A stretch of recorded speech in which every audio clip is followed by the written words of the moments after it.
आज law and order प्रदेश का बद से बदहाल है। कल ही कोई विधानसभा के पटल पर जवाब दिया हुआ था, अखबार में छपा हुआ था कि हरियाणा प्रदेश में 3 मर्डर, पता नहीं कितने अन्य आपराधिक मामले हर रोज के रजिस्टर होते हैं। तो एक चीज तो साफ है कि आज गुंडे नायब हैं और पुलिस प्रदेश से गायब है। आज पुलिस का जो भय है वो खत्म हो चुका है। और मैं तो हैरान हूं, अगर आप आरटीआई लगा के पता करेंगे कि पिछले 1 साल में कितने इनकाउंटर हुए और उसके बाद इनकाउंटर के बाद आरोपी के किस तरीके से गोली लगी, तो मुझे लगता है हरियाणा पुलिस को ओलंपिक में गोल्ड मेडलिस्ट मिल जाएगा कि कोई भी क्रिमिनल बिना पाँव पे गोली खाए नहीं गया।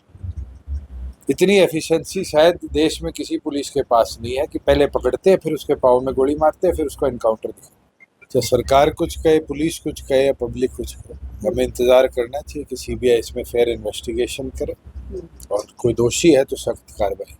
हमारे हल्का प्रधान ईश्वर और उनके पूरे परिवार को बधाई देता हूँ कि उनने 6 बार की नेशनल चैंपियन, उनके परिवार का सदस्य रही धन्नो को आजीवन यज्ञ किया है।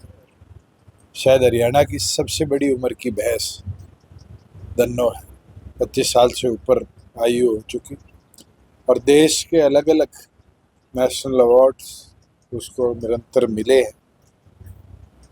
आज के ज़माने में लोग माँ बाप को भी शायद घर पे ना रखें, मगर इस तरीके से 25 वर्ष तक उसकी सेवा करनी और उसको पूरे देश में ले जाकर सिंघवा ही नहीं हरियाणा का नाम रोशन करना बहुत बड़ी उपलब्धि है।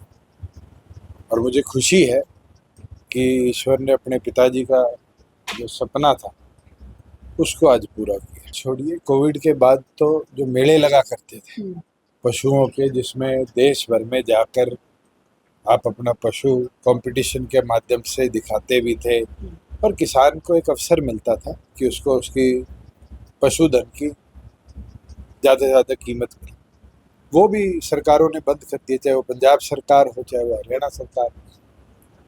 इस तरह के संस्थान अगर आने वाले भविष्य में नहीं चलेंगे, इस तरह के अवार्ड नहीं हो, मेरा तो ये मानना है कि जैसे पशुधन पिछले सेंसस में 25% गाँव में कम हुआ था, अब जो एनिमल सेंसस होगा उसमें और ज़्यादा कटौती इसके अंदर आई। जेनेटिक मॉडिफिकेशन के आईवीएफ के माध्यम से उनने जीन्स भी सुधारे हैं, गुणवत्ता भी बढ़ाई है। आज गिर नस्ल की गाय 60 लीटर से ज़्यादा दिन का दूध ब्राज़ील में दे रही है और हम उसको 18 लीटर पर भी नहीं ला पाए एवरेज में। वैसे ही मुर्रा भैंस। तो हमें काम करना पड़ेगा, जितने हमारे इंस्टीट्यूट्स हैं उनको और ज़्यादा टेक्नोलॉजी एडवांस होकर इसके ऊपर काम करना चाहिए। करके वादा मुकरने का काम मुख्यमंत्री ने जो कमेटी के माध्यम से किया, बड़ा निंदनीय है। उन छात्रों की बात को सुना जाए, जल्द से जल्द उस पर फैसला।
अखबार वाले भी आ लिए हैं, अखबार में भी आ तारीख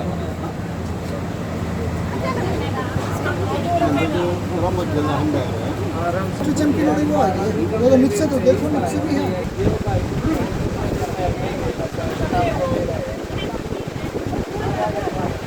या तो बस छुट्टी से लेकिन इसने भी की, इसने भी अवार्ड जीतती रही, फर्स्ट और सेकंड। तो दोनों ने कितने अवार्ड जीते? गन्ना तो ग्राउंड में बड़ी सूची पाँच छह तो है थी, बिना अवार्ड रही है कौन या रिटायरमेंट देगी, इसने इसने जो है ना चैंपियन रही। सबसे बड़ा अवार्ड किसके हाथों मिला है? मतलब मुख्यमंत्री शाह ने दे दिया था, फिर प्रधानमंत्री ने भी। मैं तो इस पे लग गया था 15-16 साल, बहुत मेहनत करी। 60-65 साल की उम्र है और एक से एक चीज भगवान ने मेरे को दी। जय युवराज मेरे ही घर पैदा हुआ और 32 बार का चैंपियन ऑल इंडिया का। इसको देश का कोई कोना नहीं, जिस सीएम ने नहीं बुलाया या मंत्री ने नहीं बुलाया। और पूसा में दिल्ली 2 बार मोदी जी आए और मेरे को उनको वहाँ बुलाया गया, सम्मानित किया गया। तो ये बहुत बड़े गौरव की बात है। सच पूछे तो युवराज से शुरुआत हुई मुर्रा की। वैसे तो आज हर एक आदमी गोल वगैरह बांधे बैठा। अब जितने टाइम वो लंबा चैंपियन है, आज वो 22 साल का है, उम्र बुजुर्ग है उसकी।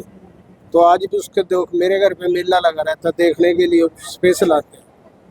और मुर्रा एक बहुत बढ़िया नस्ल है, सरकार को भी ध्यान दे रही और ज़्यादा देना चाहिए।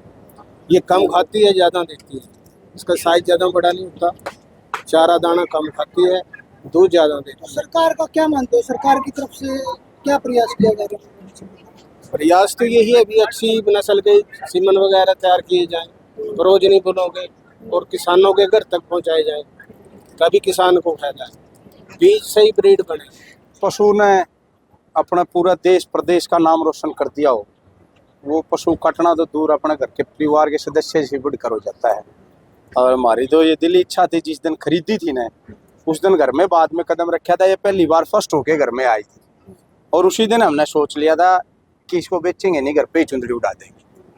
तो आज वो भगवान की दास वो दिन आ गया कि इसका हमें मौका मिल गया।